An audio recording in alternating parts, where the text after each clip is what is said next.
Dan saya selalu bercita-cita pengen jadi hafiz Al-Quran. Harus ada cita-cita dari kita, harus jadi hafiz. Sedikit bicara tentang bab hafal Quran, buat kita yang gak mondok nih. Kalau teman-teman pengen jadi hafiz, targetnya jangan setahun atau 6 bulan hafal. Itu jadi putus asa nanti.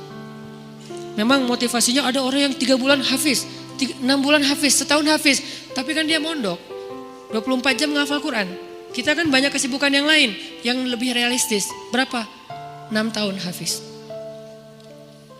Gimana cara 6 tahun hafiz? Sekarang rata-rata usia kita berapa? Sebutlah rata-rata 20 tahun ya. Ada yang 22, ada yang 19, rata-rata 20 tahun. Ustadz segitu juga? Ya kurang lebih lah. Rata-rata 20 tahun. Berarti 26 tahun itu cepat banget. Ya udah deh, jangan terlalu 6 tahun, 10 tahun. Kalau kita mau menghafal Quran 10 tahun hafiz, berarti sehari kita cuma perlu menghafal 2 baris. Sehari 2 baris. Dibagi 5 waktu sholat. 2 baris itu alif lam mim dzalikal kitabul la raiba fihi hudal lil muttaqin alladzina yu'minuna bil ghaib. Segitu. Enggak sampai 1 ayat kan? Nah, cara ngafalnya subuh alif lam mim, udah beres. Susahnya di mana coba? Subuh teman alif, zuhur dzalikal kitabul la raiba fihi. Asar hudal lil muttaqin. Maghrib alladzina yu'minun. Isya bil ghaib. Selesai. 1 hari 2 baris. Tapi butuh istiqomah, butuh dawam, konsisten. Kalau sehari 2 baris, maka 10 tahun. 10 tahun itu gak lama loh. Saya tuh di Bandung udah 13 tahun, gak kerasa. Seolah-olah baru kemarin saya datang dari Kairo ke Bandung, sekarang udah 13 tahun, gak kerasa gitu aja. Tiba-tiba udah 13 tahun, berarti kalau saya ngafal sehari 2 baris, sekarang udah 3 tahun yang lalu udah selesai tuh. Berarti semua kita bisa jadi hafiz sebetulnya kalau udah lancar tahsinnya. Sehingga kita meninggal berstatus hafiz. Bukan untuk pamer ke orang, bukan untuk taruh di Instagram bio, hafiz Al-Quran. Itu mah bebas lah, terserah niat ya. Saya kan gak mau menjudge kan, ada orang yang menaruh gitu supaya jadi syiar. Ada yang mungkin dia riak, kalau dia riak dia rugi. Kan ngafal Quran gak gampang, masa mau dihabisin dengan hanya taruh di bio, rugi banget tuh. Ini kenapa saya sedikit masukin ke bab hafiz. Saya berharap kalau ada yang dengar ceramah ini jadi termotivasi menghafal Quran, saya dapat pahala dari yang menghafal itu. Ternyata targetnya gampang, 2 baris sehari, 10 tahun khatam. 2 baris itu gampang banget. Alif, alhamdulillah. Zuhur, Rabbil alamin. Asar, Ar-Rahman. Maghrib, Ar-Rahim. Segitu doang ngafalnya, gampang banget. Kul, Zuhur, ya. Asar, ayyuhal. Gitu doang kan, saking gampangnya. Kapan itu khatamnya Ustadz? Gak tahu, pas sakaratul maut kali. Saking pendek-pendeknya. Nah, maksud saya target sebelum meninggal hafiz. Tapi kan kita gak tahu usia kita Ustadz. Memang kita gak tahu.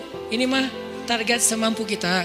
Kalau meninggal sebelum 10 tahun, yang penting kita udah punya niat. Siapa yang berniat baik dan tidak tercapai, maka dia dapat pahala kebaikan yang utuh. Siapa yang tercapai, dia dapat pahala 10 kali lipat. Kalau kita meninggalnya usia 40 tahun, usia 50 tahun, udah hafiz. Tahu gak kedudukan hafiz di akhirat nanti kayak gimana? Itu keren banget. Harus cemburu kita sama orang yang hafiz tuh. 1, dijamin surga, kalau dia ikhlas, dijamin surga.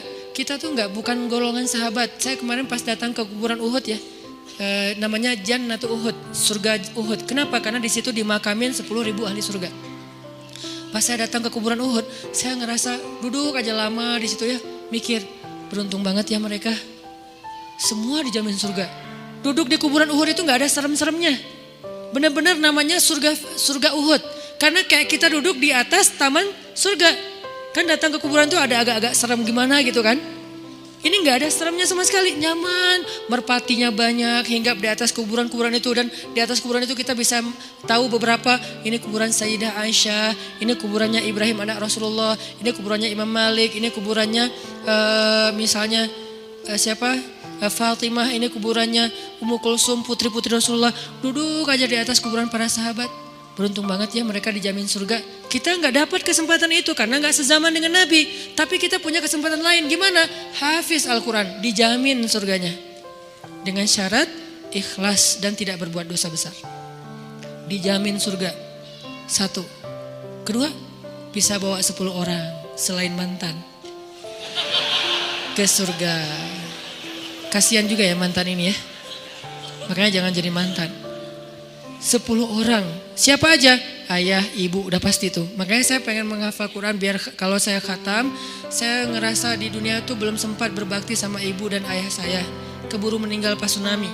Nanti saya pengen berbaktinya di akhirat. Berbakti di akhirat, hafal Quran. Sehingga nanti di akhirat saya berharap berhusnuzon ke Allah, bukan sok pede ya. Kayak Ustaz udah paling pasti masuk surga aja. Bukan, husnuzon ke Allah. Gak boleh sok pede. Kalau sok pede namanya mentazkiyah diri sendiri. La tuzakku anfusakum. Berhusnuzon ke Allah, Allah maha menepati janji. Saya bisa bawa, mak yuk ikut abang. Kemana bang? Surga. Kan enak ya. Bapak yuk ikut abang kemana? Surga. Kakak saya meninggal juga di tsunami. Itu buat saya ibu kedua saya setelah ibu saya. Karena dia paling banyak berkorban. Kak Yus yuk ke surga. Kemana? Ayo ke abang. Kemana bang? Surga. Itu tuh kayak goals akhirat goals lah.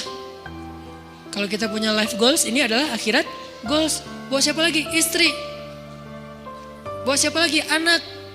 Kalau semuanya hafizoh, ya berarti lebih banyak lagi yang bisa kita bawa. Itu tuh keren banget.